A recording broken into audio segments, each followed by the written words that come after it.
నమస్తే, welcome to big story. దేశంలో మండల్ రాజకీయాలు కొత్తేమీ కాదు. ఆ అస్త్రాన్ని అప్పట్లో జనతాదళ్, బీఎస్పీ, ఎస్పీ లాంటి కొన్ని కొత్త పార్టీలు ఉపయోగించుకొని లబ్ధి పొందాయి. దేశ రాజకీయాల్లో ఆ శకం కూడా ముగిసిపోయింది. దేశంలో ఇప్పుడు కొత్త తరహా రాజకీయాలు మొదలయ్యాయి. కుల రాజకీయాల స్థానంలో హిందుత్వ రాజకీయాలు వచ్చాయి. ప్రగతి పథం, దేశ రక్షణ లాంటి అంశాలను ప్రజలు కోరుకుంటున్నారు. అయినా కూడా కాంగ్రెస్ పార్టీ మాత్రం కాలం చెల్లిన సూత్రాలని నమ్ముకుంటుంది. తన పడవను తానే ముంచుకుంటుంది. ఉచితాలపై హామీలు, కులగణన, ఆర్థిక సర్వే, మైనార్టీలకు రిజర్వేషన్ లాంటివి కాంగ్రెస్ ఓట్లకు చిల్లు పెట్టేవిగా మారాయి. ఈ నేపథ్యంలో ఇవాల్టి బిగ్ స్టోరీ హస్తవ్యస్తం.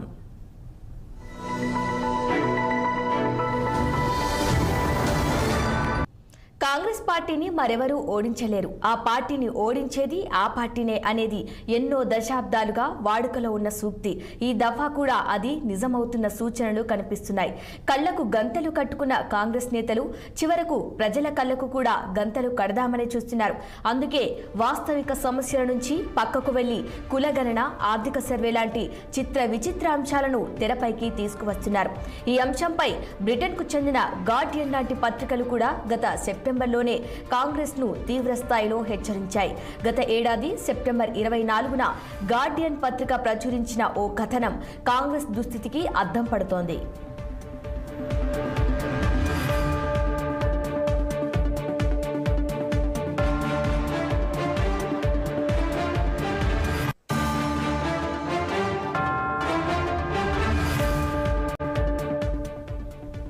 కాంగ్రెస్ పార్టీ క్రమంగా కామన్ మ్యాన్ అజెండా నుంచి పక్కకు తప్పుకుంటుంది. మరోసారి మండల్ రాజకీయాలను అక్కున చేర్చుకుంటుంది. రాహుల్ గాంధీ తన దృష్టినంతా ఓబీసీలపైనే దృష్టి పెట్టడం అనేది కాంగ్రెస్ ను క్రమంగా మండల్ రాజకీయాలకు, మరీ ముఖ్యంగా కుల రాజకీయాలకు చేరువ చేస్తోంది. కుల రాజకీయాలకు బాధిత పార్టీగా మారిన కాంగ్రెస్ పార్టీ మరోసారి కుల రాజకీయాలనే తన విజయానికి బాటగా ఎంచుకుంటుంది. నిజానికి కుల రాజకీయాలే ఒకప్పుడు కాంగ్రెస్ పార్టీని దారుణంగా దెబ్బతీశాయి. బీఎస్పీ, ఎస్పీ, ఆర్జేడీ లాంటి పార్టీలే దేశంలో కాంగ్రెస్ పతనానికి నాంది పలికాయి.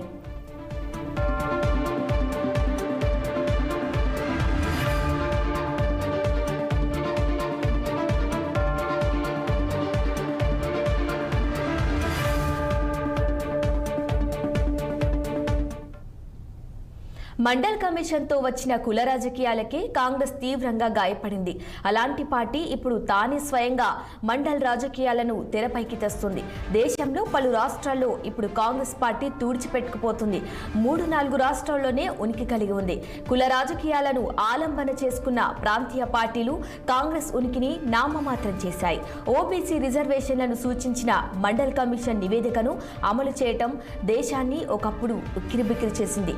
పెద్ద ఎత్తున చోటు చేసుకున్న వివాదాల నేపథ్యంలో వీపీ సింగ్ ప్రధాని పదవికి రాజీనామా చేయాల్సి వచ్చింది.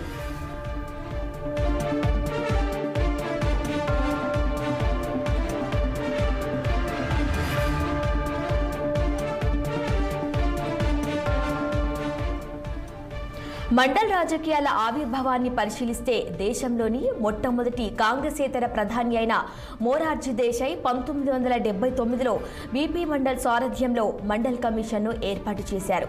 ఈ కమిషన్ 1978లో తన నివేదిక సమర్పించింది. ఆ తర్వాత అధికారంలోకి వచ్చిన కాంగ్రెస్ పార్టీ మండల్ కమిషన్ నివేదిక వంక కన్నెత్తి చూడలేదు. నిజానికి ఓబీసీల పట్ల నిజంగా ప్రేమ ఉంటే ఇందిరాగాంధీ అప్పట్లోనే ఆ కమిషన్ సిఫార్సులను అమలు చేసి ఉండేవారు. కానీ కాంగ్రెస్ ఆ పని చెయ్యలేదు. అంటే ఓబీసీల పట్ల కాంగ్రెస్ కు ఏమాత్రం ప్రేమ లేదనే విషయం స్పష్టమవుతోంది. 1984లో ఇందిరాగాంధీ హత్యకు గురయ్యారు. ఆ తర్వాత రాజీవ్ గాంధీ అధికారంలోకి వచ్చారు. ఆయన కూడా రిజర్వేషన్ల అంశాన్ని అసలేమాత్రం ముట్టుకోలేదు.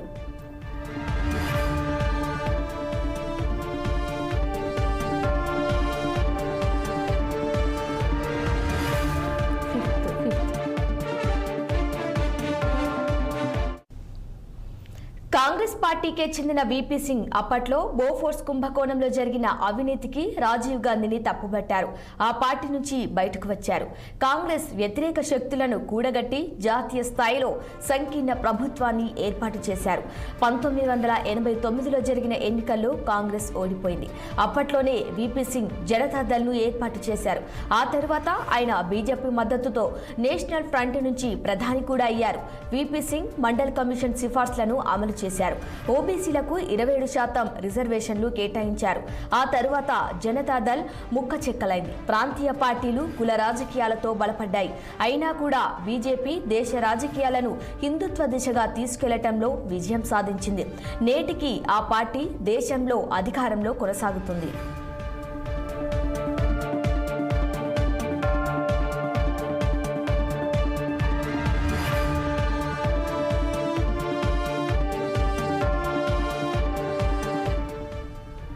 బీజేపీ దెబ్బకు ఉనికి కోల్పోయిన కాంగ్రెస్ క్రమంగా ఎస్పీ, బీఎస్పీ, డీఎంకే, ఆర్జేడీ వంటి ప్రాంతీయ పార్టీల మద్దతు తీసుకోవటం ప్రారంభించింది. అప్పట్లో సంకీర్ణ ప్రభుత్వాల శకం నడిచింది. అందులో నెగ్గుకు వచ్చేందుకు కాంగ్రెస్ పార్టీ భారీ మూల్యమే చెల్లించాల్సి వచ్చింది. పెద్దన్న హోదా కోల్పోయి గుంపులో ఒక పార్టీగా నెట్టుకురావాల్సి వచ్చింది. కనీసం ప్రధాని అభ్యర్థిగా తమ పార్టీ నేతను ప్రకటించలేదనే దుస్థితిని ఎదుర్కొంది. ఈలోగా పలు కులాలు బీజేపీ వైపు చేరాయి. మరికొన్ని ప్రాంతీయ పార్టీల వైపు వెళ్లాయి. కాంగ్రెస్ వైపు చేరిన కులాలు ఏవీ లేవు. అయినా కూడా కాంగ్రెస్ కుల రాజకీయాలను తెరపైకి తీసుకువస్తోంది. ఇది ఆ పార్టీకి మేలు చేస్తుందా, లేదంటే ఇతర పార్టీలకు మేలు చేస్తుందా అన్నది వేచి చూడాల్సిందే.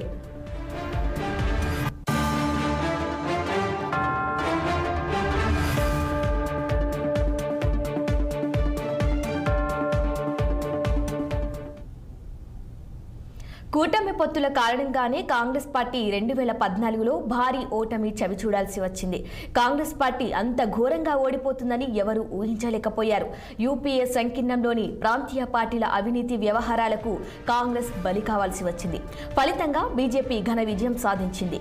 నాటి నుంచి కూడా బీజేపీ నేత మోదీ తనదైన శైలిలో భారత రాజకీయాలను మలుపు తిప్పుతూ వచ్చారు. సగటు వ్యక్తి గుండెను చేరుకోగలిగాడు. మరుగుదొడ్ల నిర్మాణం, ఉజ్వల యోజన, సర్జికల్ దాడులు, ఆర్టికల్ 370 రద్దు, కాశ్మీర్ విభజన, ట్రిపుల్ తలాక్ రద్దు లాంటి వాటితో ప్రజల్లో పలుకుబడి పెంచుకోగలిగారు. మరోవైపున కాంగ్రెస్ మాత్రం అంతర్గత కలహాలతో మునిగి తేలింది. పదుల సంఖ్యలో అగ్రనేతలు పార్టీని వదిలిపోయారు. ఫలితంగా 2019లో కూడా కాంగ్రెస్ భారీ పరాజయం పొందింది.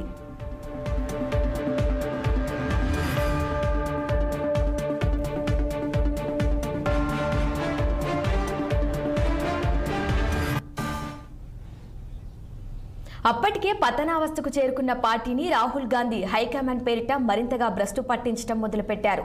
కాంగ్రెస్ అధ్యక్షుడిగా మల్లికార్జున ఖార్గే ఉన్నప్పటి పార్టీపై మాత్రం రాహుల్ గాంధీ పెత్తనమే కొనసాగింది. తన ఇమేజ్ పెంచుకునేందుకే ఆయన భారత్ జోడో యాత్ర చేపట్టారు. యాత్ర జరిగిన సమయంలో కొంతకాలం పాటు మోదీకి పోటీ ఇచ్చే వ్యక్తిగా రాహుల్ గాంధీ వెలుగొందారు. ఈ యాత్రలో రాహుల్ ఇమేజ్ కాస్తంత పెరిగినా లాభం లేకపోయింది. కాంగ్రెస్ మాత్రం తిరిగి కూటమి రాజకీయాలని ఆశ్రయించింది.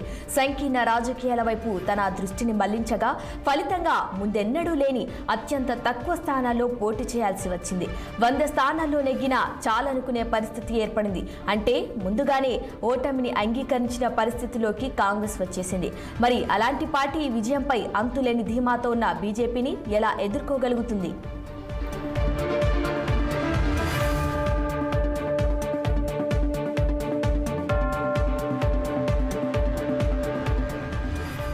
బీహార్లో కులగణన చేపట్టిన నితీష్ కుమార్ చివరకు బీజేపీ పంచెంటి చేరారు. కాంగ్రెస్ సారథ్యంలోని ఇండీ కూటమికి పెద్ద దిక్కుగా ఉన్న నితీష్ కీలక సమయంలో కాంగ్రెస్ కు హ్యాండ్ ఇచ్చారు. కాంగ్రెస్ తమ రాష్ట్రంలోకి వస్తే సహించేదే లేదని కూటమికి మరో పెద్ద దిక్కుగా ఉన్న మమతా బెనర్జీ ప్రకటించారు. ఇచ్చిన సీట్లతో సర్దుకుపోవాల్సిందేనని ఎస్పీ అధినేత అఖిలేష్ యాదవ్ హూంకరించారు. కేరళలో కమ్యూనిస్టులే కాంగ్రెస్ పార్టీని వ్యతిరేకిస్తున్నారు. ఆమ్ ఆద్మీతో పొత్తు కొన్ని స్థానాలకే పరిమితమైపోయింది. పంజాబ్ లాంటి చోట్ల ఆమ్ ఆద్మీనే కాంగ్రెస్ కు ప్రధాన ప్రత్యర్థిగా ఉంటుంది. ఇలా చెబుతూ పోతే మరెన్నో. ప్రతి రాష్ట్రంలోనూ ఇండీ కూటమి ఎన్నో సమస్యలతో సతమతమవుతోంది. కూటమిని గట్టెక్కించాల్సిన కాంగ్రెస్ స్వయంగా ఎన్నో సమస్యలను ఎదుర్కొంటుంది. ఇలాంటి సమయంలో గాలికి పోయే పేలపిండిని నెత్తిన వేసుకుంటున్నట్టుగా కొత్త సమస్యలను కొని తెచ్చుకుంటుంది కాంగ్రెస్. కులగణన, ఆర్థిక గణన చేస్తామంటోంది. మైనార్టీలకు రిజర్వేషన్లు ఇస్తామంటోంది.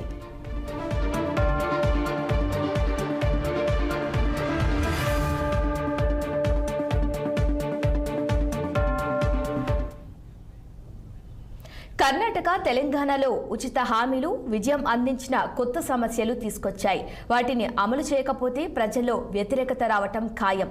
అయినా కూడా లెక్క చేయకుండా దేశవ్యాప్తంగా అదే తరహా ఉచితాలను అందిస్తామంటూ రంకెలు వేస్తోంది కాంగ్రెస్. కాకపోతే ఆ పథకాలకు డబ్బులు ఎలా వస్తాయో మాత్రం ఆలోచించటం లేదు. అవన్నీ అమలు చేయాలంటే రక్షణ బడ్జెట్ను తగ్గించక తప్పదు. ఇప్పటికే టూ ఫ్రంట్ వార్ ముప్పును దేశం ఎదుర్కొంటుంది. ఇలాంటి సమయంలో రక్షణ బడ్జెట్ను తగ్గించడం అంటే దేశ భద్రతకు తిలోదాకలు ఇవ్వటమే అవుతుంది. ఇప్పటికే చైనా కమ్యూనిస్టు పార్టీతో కాంగ్రెస్ పార్టీకి అవగాహన ఉందన్న ఆరోపణలు వెల్లువెత్తుతున్నాయి. రక్షణ బడ్జెట్ను గనుక తగ్గిస్తే చైనాతో కాంగ్రెస్ కుమ్మక్కైందనే వాదన నిజమే అంటూ విమర్శలు వస్తాయి. వీటన్నింటినీ పరిగణలోకి తీసుకోకుండా ఎలాగైనా అధికారం హస్తగతం చేసుకోవటమే లక్ష్యంగా కాంగ్రెస్ ముందుకెళ్తూ అస్తవ్యస్తమైపోతోంది.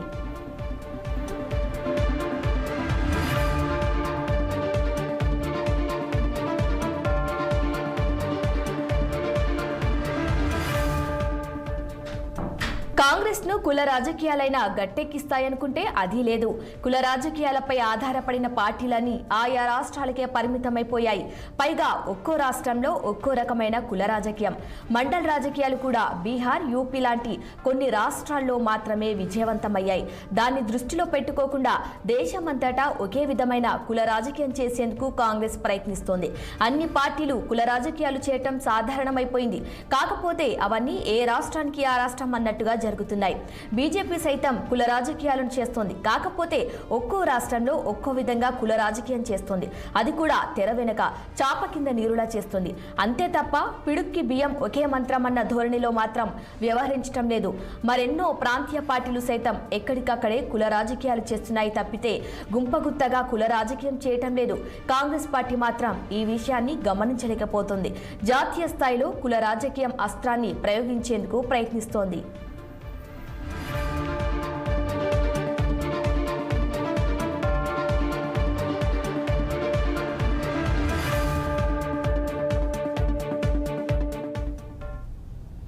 రిజర్వేషన్ల పేరుతో మైనార్టీలను ఆకట్టుకునేందుకు కాంగ్రెస్ ప్రయత్నిస్తోంది. కాకపోతే అది పెద్దగా ఫలిస్తున్న సూచనలు లేవు. గత కొన్నేళ్లుగా కాంగ్రెస్ అధికారంలో లేదు. దాంతో మైనార్టీలంతా వివిధ రాష్ట్రాల్లో వివిధ పార్టీల్లో చేరిపోయారు. కొత్తగా కాంగ్రెస్లో చేరటం కన్నా కూడా ఆయా పార్టీలో ఉండటమే తమకు మంచిదన్న భావంతో వారు ఉన్నారు. ఇలాంటి సమయంలో మైనార్టీ రిజర్వేషన్ల పేరుతో కాంగ్రెస్ పార్టీ చేజేతుల సమాజంలోని ఓ పెద్ద వర్గానికి దూరమవుతోంది. కాంగ్రెస్ కు తమ ఓట్లు అవసరం లేదేమోనని పలువురు హిందువులు భావిస్తున్నారంటే ఆ తప్పు కాంగ్రెస్ది అవుతుంది. మొత్తం మీద సమాజంలో అన్ని వర్గాలకు దూరమవుతున్న కాంగ్రెస్ ఇకపై అయినా తన వ్యూహాలను ఎలా మార్చుకుంటుందో వేచి చూడాల్సిందే.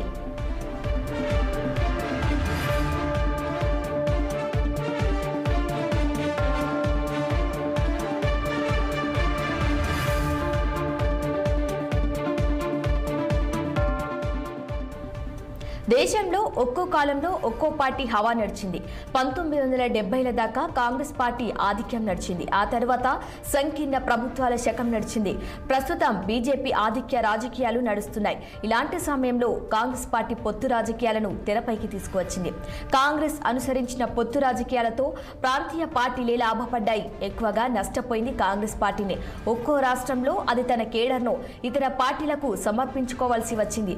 ఒక విధానం అంటూ లేకుండా బీజేపీ వ్యతిరేకతనే లక్ష్యంగా చేసుకొని కాంగ్రెస్ పార్టీ ఒక్కో రాష్ట్రంలో ఒక్కో విధమైన పొత్తు కుదుర్చుకోవాల్సి వచ్చింది. ఒక రాష్ట్రంలో ఒక పార్టీని సమర్థిస్తే మరో రాష్ట్రంలో ఆ పార్టీనే వ్యతిరేకించాల్సి వచ్చింది. దీంతో కామన్ ఎజెండా అంటూ లేకుండా పోయింది. అందుకే తాజాగా జ్యోతిరాదిత్య సింధియా లాంటి వాళ్లు కాంగ్రెస్ కు ఓ సిద్ధాంతం అంటూ లేకుండా పోయిందని విమర్శిస్తున్నారు. నాయకత్వ పరంగా దివాలా తీసిందని వ్యాఖ్యానిస్తున్నారు. 2002 నుంచి 2019 దాకా ఆయన ప్రముఖ కాంగ్రెస్ నేతగా ఉన్నారు.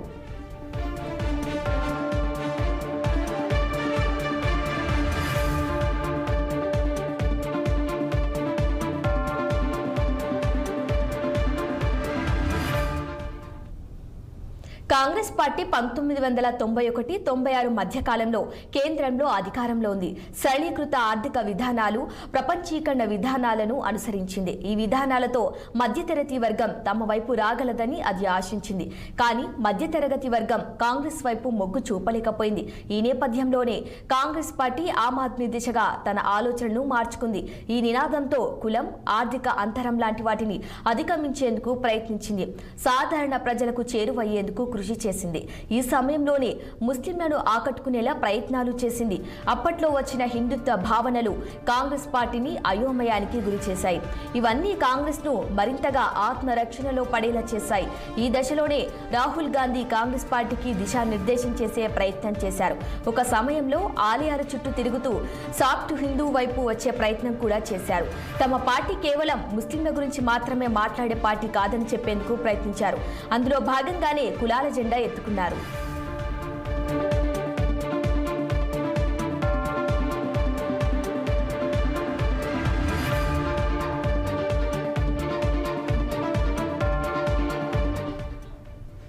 కాంగ్రెస్ పార్టీ గుర్తించని అంశాల్లో ప్రధానమైనవి కొన్ని ఉన్నాయి.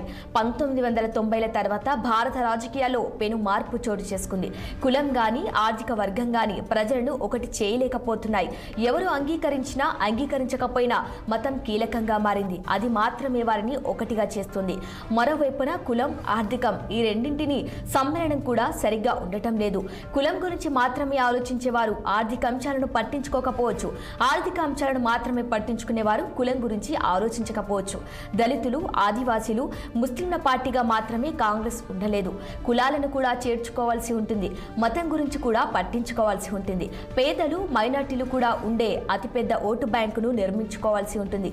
అదెలా అన్నదే ఇప్పుడు కోట్లాది ఓట్ల ప్రశ్నగా మారింది. ఎటువైపు చూసినా సిద్ధాంతపరమైన గందరగోళం కనిపిస్తుంది. మరోవైపున బీజేపీ సిద్ధాంతం మాత్రం ఎలాంటి కన్ఫ్యూజన్ లేకుండా ఎంతో స్పష్టంగా ఉంది.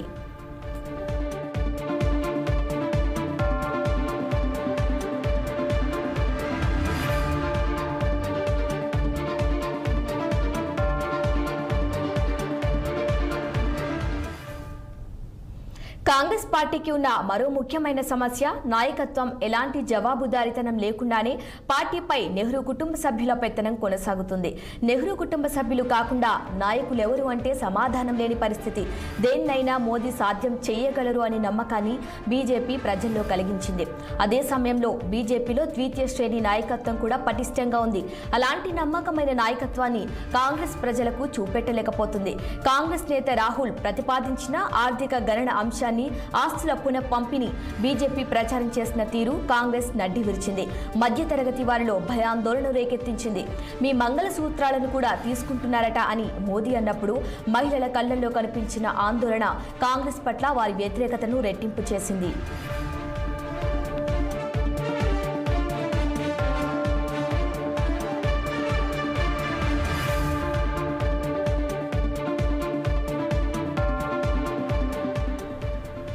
ప్రధాని అభ్యర్థి ఎవరో చెప్పకుండానే బరిలోకి దిగటం కూడా ఇండి కూటమికి ఇబ్బందికరంగానే మారింది. అందుకే మోదీ ఇటీవలే కాంగ్రెస్ పార్టీపై సెటైర్లు కూడా వేశారు.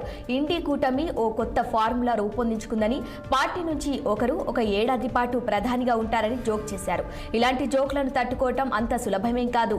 అవే ప్రజల్లోకి బలంగా వెళ్తాయి. ఇక బీజేపీ ప్రచారం అంతా హిందుత్వ కేంద్రంగా కూడా కొనసాగుతుంది. అలాంటి భావజాలం కాంగ్రెస్ కు లేదు. అది కూడా ఓ పెద్ద లోటుగానే ఉంది. హిందుత్వ సిద్ధాంతంతో బీజేపీ తన లోటుపాట్లను, వైఫల్యాలను కూడా దాచుకోగలుగుతుంది. అలాంటి వెసులుబాటు కాంగ్రెస్ కు లేకుండా పోయింది. మొత్తం మీద చూస్తే హిందుత్వాన్ని ఎదుర్కోగల బ్రహ్మాస్త్రం కాంగ్రెస్ కు కావాలి. కాకపోతే ఇప్పట్లో అది దొరికే అవకాశం మాత్రం కనిపించడం లేదు. కులగణన, రిజర్వేషన్ లాంటివి విస్తృత హిందుత్వలో చిన్న భాగాలు మాత్రమే. వాటితోనే బీజేపీని ఎదుర్కోవటం సాధ్యం కాదు. ఇంతకు ముందు చెప్పినట్లుగా ఘాటియా పత్రిక ఏనాడో హెచ్చరించినట్లుగా మండల్ రాజకీయాలను వదిలేసి వాస్తవిక సమస్యలపై దృష్టి పెడితేనే కాంగ్రెస్ అన్నో ఎన్నో సీట్లను గెలుచుకోవటం సాధ్యమవుతుంది.